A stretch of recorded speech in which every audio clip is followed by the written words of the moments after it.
কেমন মুসলমান তুমি, কেমন মুসলমান? নামাজের সাথে নাই পরিচয়, মানো না কোরআন, তুমি কেমন মুসলমান? তুমি সুদের টাকায় প্রাসাদ গড়ো, ঘুষও ছাড়ো না, দিন দুঃখী না খেয়ে মরে খবর রাখো না।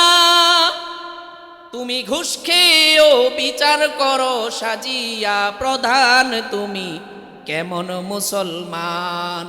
কেমন মুসলমান তুমি, কেমন মুসলমান? দয়ার নবী আমার চাইয়া কবরের মধ্যে শোয়া দিলেন, শোয়াইয়া মাটি দিয়া এবার রসুল দোয়া করবে, তার জন্য মাগফিরাতের দোয়া করবে, তার জন্য মাগফিরাতের দোয়া করবে। এই পর্যায়ে আল্লাহ তাআলা জিব্রাইলকে ডাক দিয়া বলে, জিব্রাইল যাও যাও, আমার হাবিবকে জানায়া দাও, আমার হাবিবকে জানায়া দাও যেন এই ব্যক্তির জন্য এখন পর্যন্ত যা করেছে তা করেছেই, এখন যেন তার জন্য কোনো প্রকার দোয়া না করে। আয়াত নাজিল হয়ে গেল, ওয়ালা তুসাল্লি আলা আহাদিম মিনহুম মাতা আবাদা ওয়ালা তাকুম আলা কবরি ইন্নাহুম কাফারু বিল্লাহি ওয়া রাসূলিহি ওয়া মাতু ওয়া হুম ফাসিকুন। মক্কার কাফেরেরা যখন বলতে লাগলো, এই দুনিয়ার মানুষেরা তোমরা রাসূলুল্লাহর কাছে যেও না, মুহাম্মদের কাছে যেও না, আব্দুল্লাহর বেটার কাছে যেও না। মানুষ বলে পাগল কেমন, একটু দেখতে মনে চায়।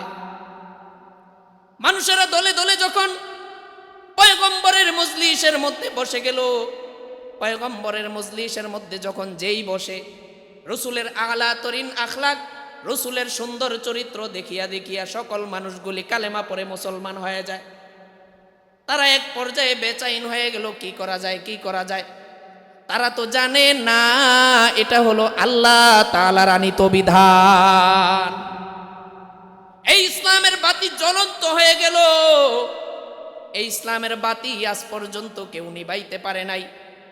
রাসূলের আলা তরিন আখলাক দেখিয়া দেখিয়া মানুষ মুসলমান হয়ে গেল। আফসোস এবং পরিতাপের বিষয় হলো, আমরা মুসলমান হয়েছি, রাসূলের আখলাকগুলি আজ পর্যন্ত ধরতে পারি নাই। রাসূল যে রহমতের নবী, অন্য আয়াতে আল্লাহ তাআলা বলেছেন, ওয়ামা আরসালনাকা ইল্লা রাহমাতাল লিল আলামিন। ওগো হাবিব আমার, আমি আপনাকে রহমতের রাসূল স্বরূপ প্রেরণ করেছি।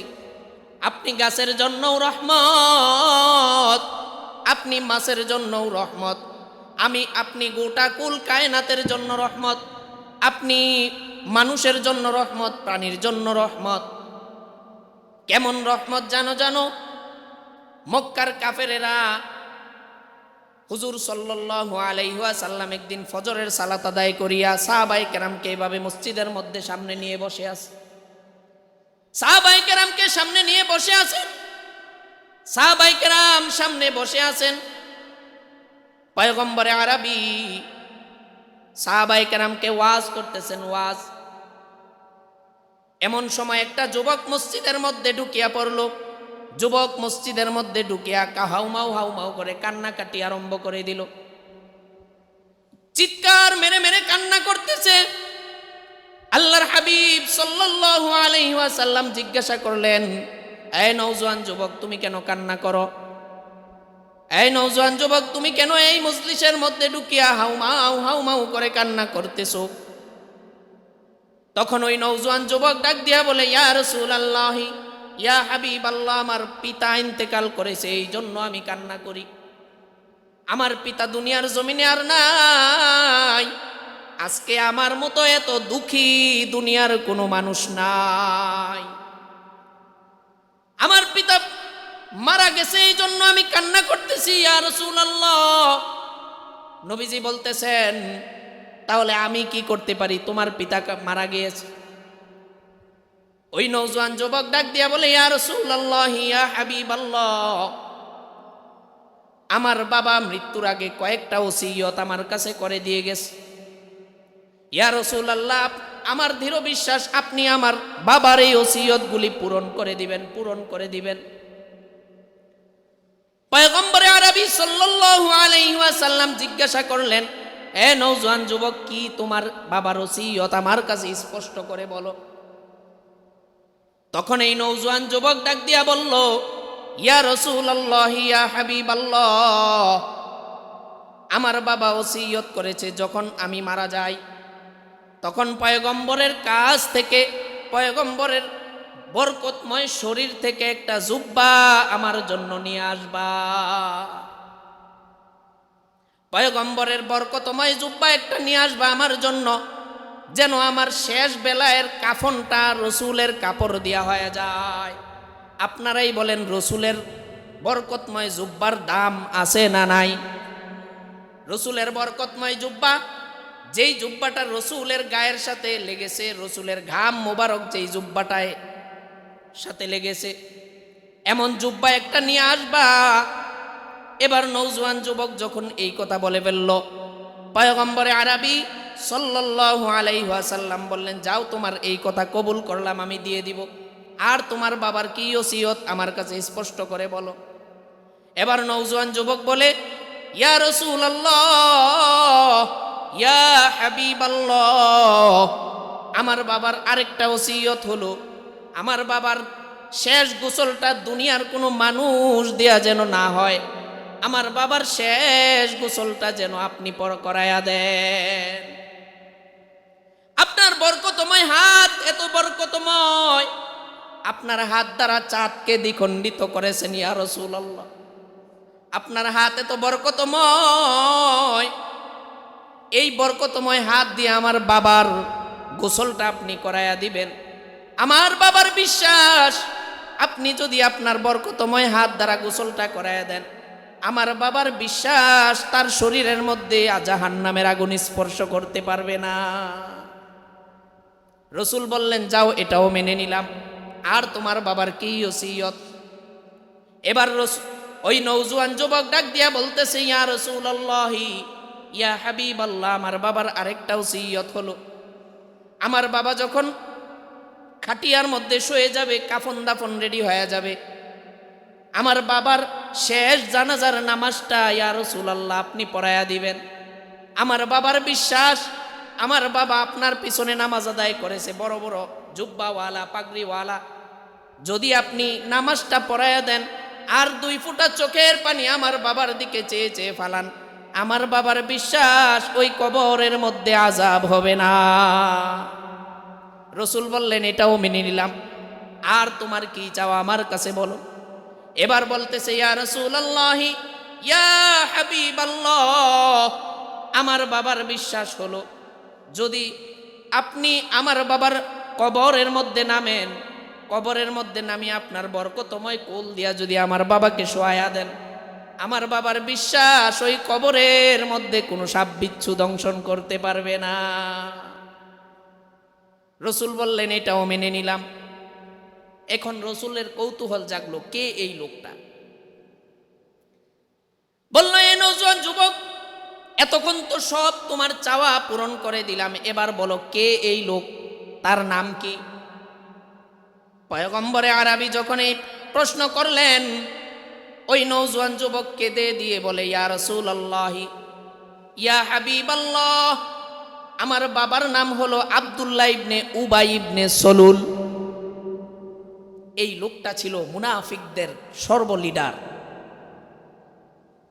এই লোকটা আল্লাহর রসুলের জন্য এত পরিমাণ ষড়যন্ত্র করেছে, আর কেউ এত ষড়যন্ত্র করেনি। আল্লাহ তাআলা স্বয়ং মুনাফিকদের প্রতি এত ঘৃণা, আল্লাহ তাআলা অন্য আয়াতে বলছেন, ইন্নাল মুনাফিকিনা ফিদ্দারকিল আসফালি মিনান নার, মুনাফিকরা জাহান্নামের অতল গ্রহরে থাকবে, সবার নিচে থাকবে মুনাফিকরা। এতক্ষণ যেই আইনগুলো পাশ করায় নিল, এই সবগুলি গুণে সবগুলি যার জন্য করেছে সে ছিল মুনাফিক। মুনাফিকদের লিডার আব্দুল্লাহ ইবনে উবাই ইবনে সালুল যখন এই কথা বললেন, আমার নবী তো রহমতের নবী, সুবহানাল্লাহ। ইয়া রাসূলুল্লাহ ইয়া হাবিবাল্লাহ, আমার বাবার বিশ্বাস কবরে আযাব হবে না, আপনি যদি এই আমার বাবার এই আশাগুলি পূরণ করে দেন। যখন এই কথা বলল যে আমার বাবার নাম আব্দুল্লাহ ইবনে উবাই ইবনে সলুল, হযরত ওমর ফারুক রাদিয়াল্লাহু আনহু আরো কয়েকজন সাহাবী ওই মজলিস থেকে লাফ দিয়া দাঁড়ায় গেলেন। কি বলে? এই লোকটা তো মুনাফিকদের সর্দার, এই লোকটার জন্য যদি রসুল দোয়া করে, রসুল জানাজা পড়ায়, রসুল কাফন দেয়, রসুল দাফন করে, তাহলে তো এই লোকটা মাফ পাওয়া যাবে। দুনিয়ার মধ্যে যে এত রসুলের কষ্ট দিল। এই উবাই ইবনে সলুল কি করেছে? উবাই ইবনে সলুল রসুলকে হত্যা করার জন্য বিষ মিশ্রিত করে খাবারের সাথে ইহুদির মেয়েকে ফুসলাইয়া ছাগলের গোশতের সাথে বিষ মিশ্রিত করিয়া খাওয়াইছে। এই আব্দুল্লাহ ইবনে উবাই কি করছে? এই আব্দুল্লাহ ইবনে উবাই মসজিদে জারার তৈরি করেছে রসুলকে হত্যা করার জন্য। এই আব্দুল্লাহ ইবনে উবাই কি করেছে? এই আব্দুল্লাহ ইবনে উবাই উহুদ যুদ্ধ থেকে 300 সাহাবীকে ফুসলাইয়া নিয়ে আসছে যেন রসুল জিহাদের মধ্যে বিজয় অর্জন না করতে পারে। এত পরিমাণ ষড়যন্ত্রকারী আব্দুল্লাহ ইবনে উবাইয়ের জানাজা রসুল পড়াবে, এটা কোনোভাবে আমি ওমর মেনে নিতে পারি না। উমর ছিল বহু মেজাজওয়ালা একজন মানুষ, অন্যান্য সাহাবীদের মতো উমর ছিল না। উমরের মেজাজ বড় কড়া ছিল। হযরত উমরে ফারুক রাদিয়াল্লাহু আনহু লাফ দিয়া দাঁড়ায় গেলেন। এবার রসুলকে কিভাবে বলবে? রসুলকে ইঙ্গিতের মাধ্যমে তিনি বলার জন্য মনস্থ করলেন। আল্লাহ তাআলা কোরআনে বহু আগে একটা আয়াত নাজিল করেছে, ইস্তাগফির লাহুম আও লা তাস্তাগফির লাহুম। আপনি তাদের জন্য ক্ষমা চান বা না চান, অর্থাৎ মুনাফিকদের জন্য ইয়া রাসূলুল্লাহ আপনি ক্ষমা চান বা না চান, ইন তাস্তাগফির লাহুম ৭০ মাররাতান ফালাই ইয়াগফিরুল্লাহু লাহুম। আপনি যদি তাদের জন্য ৭০ বার পর্যন্ত আল্লাহর দরবারে দোয়া করেন, আমি আল্লাহ মুনাফিকদের ব্যাপারে আপনার দোয়া কবুল করব না। এখন হযরতে উমরে ফারুক রাদিয়াল্লাহু আনহু বারবার এই আয়াতটা তেলাওয়াত করতেছে। রসুলের সামনে যায় বলতে পারে না, ইয়া রাসূলুল্লাহ মুনাফিক জানাজা পড়ায়েন না। এবার এই আয়াতটা বারবার পড়ে, ইস্তাগফির লাহুম আও লা তাস্তাগফির লাহুম ইন তাস্তাগফির লাহুম ৭০ মাররাতান ফালাই ইয়াগফিরুল্লাহু লাহুম। রসুল জানার বাকি নাই, জানার বাকি নাই, কারণ রসুল তো ছিলেন মহাজ্ঞানের অধিকারী। আমার নবীর মতো এত জ্ঞানী পৃথিবীতে আজ পর্যন্ত জন্মায় নাই, ঠিক কিনা? রসুল ইঙ্গিত বুঝে গেলেন। রসুল বললেন, এ ওমর, তুমি কি জন্য এই আয়াতটা বারবার তেলাওয়াত করতেছো? আমার জানার বাকি নাই, কিন্তু আমি তো তার সাথে ওয়াদা করে ফেলছি। আর এই মুনাফিকের জন্য যদি আমি ৭০ বার না ৮০ বার যদি তার জন্য দোয়া করলে আল্লাহ দোয়া কবুল করে, আমি এই ব্যক্তির জন্য ৮০ বার দোয়া করতে রাজি আছি। আল্লাহ তো বলছে ৭০ বার দোয়া করলেও কবুল করবে না, আমি যদি ৮০ বার করি তাইলে হয়তো আল্লাহ কবুল করবে। কেমন নবী আমার! সারাটা জনম যে আল্লাহ রসুলকে হত্যা করার চেষ্টায় নিমগ্ন ছিল, ওই লোকটার জন্য রসুল মৃত্যুর সময় কতটা বিনয়ী।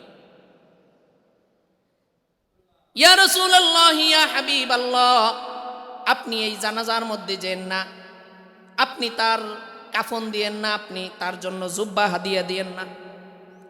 মদিনার মধ্যে কান্নার রোল পড়ে গেছে।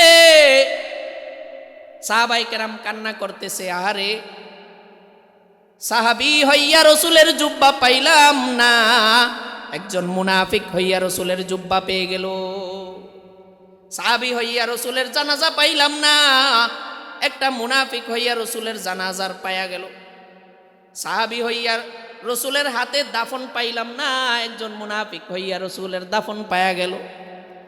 সাহাবায়ে কেরাম কান্নাকাটি করতেছেন। তাফসীরের কিতাবের মধ্যে উল্লেখ করে সাহাবায়ে কেরাম এক পর্যায়ে রসুলের জামার পিছন দিক দিয়ে ধরে বলে, ইয়া রাসূলুল্লাহ, ইয়া হাবিবাল্লাহ, এমন কাফের মুনাফিক ব্যক্তির জানাজার মধ্যে আপনি যেন না, যেন না। রসুল বলেন, না, আমি ওয়াদা দিয়ে ফেলেছি, আমি যাবই যাব, যত কষ্টই হোক হোক। এবার রাসূলুল্লাহ সাল্লাল্লাহু আলাইহি ওয়াসাল্লাম বসা থেকে দাঁড়ায় গেলেন। দাঁড়াইয়া এবার তার জন্য জানাজা পড়ার জন্য রওনা হয়ে গেলেন। এই দিক দিয়ে হযরতে ওমরে ফারুক রাদিয়াল্লাহু আনহু আল্লাহর দরবারে দোয়া করতেছে, আল্লাহ, তুমি রসুল যেন জানাজা না পড়াইতে পারে একটা আয়াত নাজিল করে দাও, একটা আয়াত নাজিল করে দাও। ইয়া রাসূলুল্লাহ, রসুল যেন জানাজা না পড়ায়, তার কাফন না দেয়, তার জুব্বাটা যেন রসুল ওই আব্দুল্লাহ ইবনে উবাইকে না দেয়। এবার রাসূলুল্লাহ সাল্লাল্লাহু আলাইহি ওয়াসাল্লাম কথা অনুযায়ী নিজের গায়ের জুব্বাটা খুইলা ওই মুনাফিক নেতা আব্দুল্লাহ ইবনে উবাইকে দিয়ে দিলেন। তার বরকতি হাত দ্বারা তাকে গোসল করায়া দিলেন, তার জুব্বাটা তাকে হাদিয়া দিয়ে দিলেন, তাকে শেষ কাপড় স্বরূপ কাফন স্বরূপ পরায়া দিলেন। জানাজার মাঠে উপস্থিত হয়ে গেল। দূর থেকে হযরতে ওমর রাদিয়াল্লাহু আনহু বলতেছে, ইয়া আল্লাহ, রসুল তো জানাজা পড়ায় ফেলবে, আপনি একটা আয়াত নাজিল করেন না যেন জানাজা না পড়াইতে পারে। এবার রাসূলুল্লাহ সাল্লাল্লাহু আলাইহি ওয়াসাল্লাম তার জানাজাটাও পড়ায়া দিলেন। জানাজা পড়ায়া যখন কবরস্থ করার জন্য তাকে নিয়ে যাওয়া হয়, রাসূল সাল্লাল্লাহু আলাইহি ওয়াসাল্লাম পিছনে পিছনে যায়। দূর থেকে হযরতে ওমরে ফারুক রাদিয়াল্লাহু আনহু বলতেছে, ইয়া রাসূল, ইয়া আল্লাহ, আপনি একটা আয়াত নাজিল করে দেন যেন তার জন্য আল্লাহর রাসূল দোয়া না করতে পারে। কারণ সে তো দুনিয়ার জমিনে রসুলকে হত্যা করার চেষ্টায় নিমগ্ন ছিল। রসুলকে কি পরিমাণ কষ্টই না সে দিয়েছিল, তার জন্য রসুল এত দরদ এত দোয়া করতেছে। কেন করতেছে? আল্লাহ, আপনি একটা আয়াত নাজিল করেন না। আল্লাহর রসুল সাল্লাল্লাহু আলাইহি ওয়াসাল্লাম, মায়ার নবী আমার, দয়ার নবী আমার, যাইয়া কবরের মধ্যে শোয়াইয়া দিলেন। শোয়াইয়া মাটি দিয়া এবার রসুল দোয়া করবে, তার জন্য মাগফিরাতের দোয়া করবে, তার জন্য মাগফিরাতের দোয়া করবে। এই পর্যায়ে আল্লাহ তাআলা জিব্রাইলকে ডাক দিয়া বলে, জিব্রাইল, যাও যাও, আমার হাবিবকে জানায়া দাও, আমার হাবিবকে জানায়া দাও যেন এই ব্যক্তির জন্য এখন পর্যন্ত যা করেছে তা করেছেই, এখন যেন তার জন্য কোনো প্রকার দোয়া না করে। আয়াত নাজিল হয়ে গেল, ওয়ালা তুসাল্লি আলা আহাদিম মিনহুম মাতা আবাদা ওয়ালা তাকুম আলা কবরি ইন্নাহুম কাফারু বিল্লাহি ওয়া রাসূলিহি ওয়া মাতু ওয়া হুম ফাসিকুন। আল্লাহ আয়াত নাজিল করে দিলেন। হযরতে জিবরাইল আলাইহিস সালাম এই আয়াত নিয়ে রাসূলের কাছে চলে আসলেন। আল্লাহ রসুল হাত উঠাইবে এমন সময় আয়েশা রসুলের হাত ধরলেন। ইয়া রাসূলুল্লাহ, আপনি হাত উঠায়েন না, আল্লাহ তাআলা আদেশ করেছে। কি আদেশ? শোনেন শোনেন। ওয়ালা তুসাল্লি আলা আহাদিম মিনহুম মাতা আবাদা, আপনি কখনো এমন মুনাফিক মার্কা ব্যক্তিদের জানাজা পড়বেন না।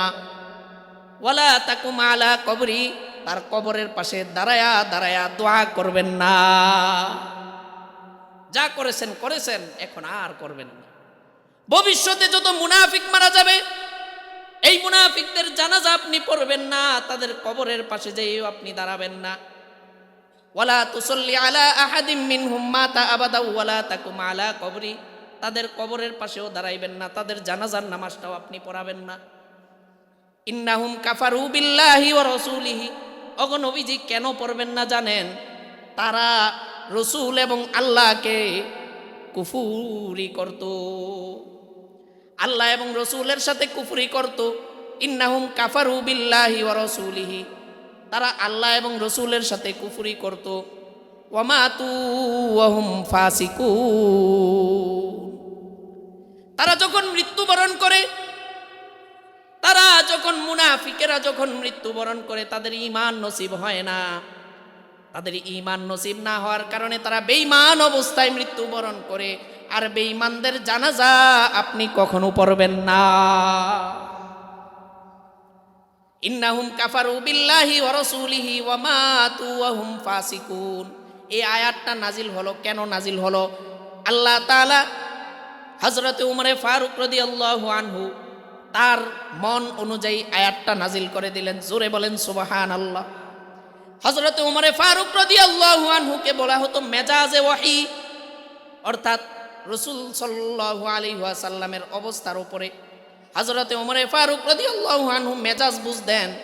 কোরআনের 11-21 জায়গার মতো জায়গার মধ্যে হযরতে উমরে ফারুক রাদিয়াল্লাহু আনহুর মন অনুযায়ী আল্লাহ আয়াত নাজিল করেছে। হযরতে উমরে ফারুক রাদিয়াল্লাহু আনহুকে বলা হতো মেজাজে ওয়াহি। তিনি আল্লাহ তাআলার, তার মন আল্লাহর মনের সাথে মাঝে মাঝে মিশে যেত। এমন 11 জায়গায় হযরতে উমরে ফারুকের মন অনুযায়ী আল্লাহ আয়াত নাজিল করেছে। ওই জমানায় মুনাফিকরা যেই পরিমাণ ইসলামের ক্ষতি করত, যেই পরিমাণ ইসলামের দুশ্মনী করত, রসুলের সাথে দুশ্মনী করত, কোনো কাফের বেদিনও এই পরিমাণ ইসলামের সাথে দুশ্মনী করত না। তারপরেও রসুল তার পিছনের সব দুশ্মনী ভুলে যাইয়া রহমতের নবী আমার রহমতের দয়া দেখাইছেন। আজ আমরা কি হয়ে গেল, রসুলের চরিত্র মানি না, এই রসুলের চরিত্র নিয়ে চলতে রাজি না। আমরা কাদের চরিত্রকে অনুসরণ করি? ওই পশ্চিমা বিশ্বের লাল চামড়ার কুত্তাদের চরিত্রকে আমরা অনুসরণ করি, ঠিক কিনা? লাল চামড়াদের চরিত্রকে আমরা অনুসরণ করি, অথচ মদিনাওয়ালা নবীর চরিত্রকে আমরা অনুসরণ করতে পারি নাই। আফসোস আমাদের জন্য। তুমি নবীর উম্মত দাবি করো, সুন্নাহ মানো না, নবীর অপমানে তোমার হৃদয় কাঁদে না। তুমি বিজাতীয় সংস্কৃতিতে সপেছ পরাণ, তুমি কেমন মুসলমান, কেমন মুসলমান, তুমি কেমন মুসলমান? নামাজের সাথে নাই পরিচয়, মানো না কোরআন, তুমি কেমন মুসলমান? তুমি সুদের টাকায় প্রাসাদ গড়ো, ঘুষ ছাড়ো না, দিন দুঃখী না খেয়ে মরে খবর রাখো না। তুমি ঘুষ খেয়েও বিচার করো সাজিয়া প্রধান, তুমি কেমন মুসলমান, কেমন মুসলমান, তুমি কেমন মুসলমান? নামাজের সাথে নাই পরিচয়, মানো না কোরআন, তুমি কেমন মুসলমান, কেমন মুসলমান, তুমি এমন মুসলমান? ঠিক না বেঠিক? আমরা মুসলমান হয়েছি জন্মসূত্রে মুসলমান, কিন্তু আমাদের মধ্যে মুসলমানিত্ব নাই। তাই আমার এই সামনের শ্রোতাদেরকে বলবো, অন্তত আমাদের জীবনটা যেন ইসলাম অনুযায়ী চলে।